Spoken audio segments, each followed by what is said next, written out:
En ce moment, on me parle beaucoup des animaux et notamment par rapport aux vacances. Et on me dit souvent, une des phrases qui revient le plus, c'est mais les animaux n'ont pas de notion du temps. Alors je ne vais pas débattre sur la notion du temps, c'est ce qu'on dit, c'est ce que les scientifiques disent. Moi j'ai un avis tout à fait différent en parlant avec eux. Je pense qu'ils ont tout à fait conscience du temps. Mais c'est pas de ça dont je veux vous parler. Ce qui est marrant, c'est la façon dont l'humain perçoit l'animal et la façon dont l'animal perçoit le monde. Pour l'animal, il y a beaucoup plus de nuances que l'humain. C'est pas du tout les mêmes émotions. Alors il y a des émotions qui vont revenir, puis il y a des émotions qui sont très humaines. Les émotions humaines, ça va être c'est blanc ou c'est noir. Ou ils perçoivent le temps, ou ils ne le perçoivent pas. C'est notre esprit très scientifique et analytique. Pour les animaux, c'est plus complexe que ça. Ils perçoivent une certaine notion du temps qui n'est pas la même que la nôtre.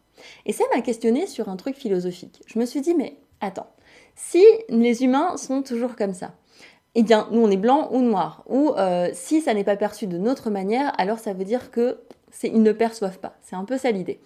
Eh bien, en fait, je me suis dit, c'est ça notre compréhension du monde. Si c'est pas comme nous, alors ça veut dire que c'est pas. Donc la nature, si elle ne perçoit pas les sentiments comme nous, alors elle ne les perçoit pas. Si les animaux ne perçoivent pas les choses comme nous, alors ils ne les perçoivent pas. Et finalement, est-ce qu'on n'est pas juste en train de faire une opposition entre nous et le monde? Est-ce qu'il n'y a pas plus de nuances que ça? Allez, je vous laisse sur ces questions philosophiques et je vous fais des bisous.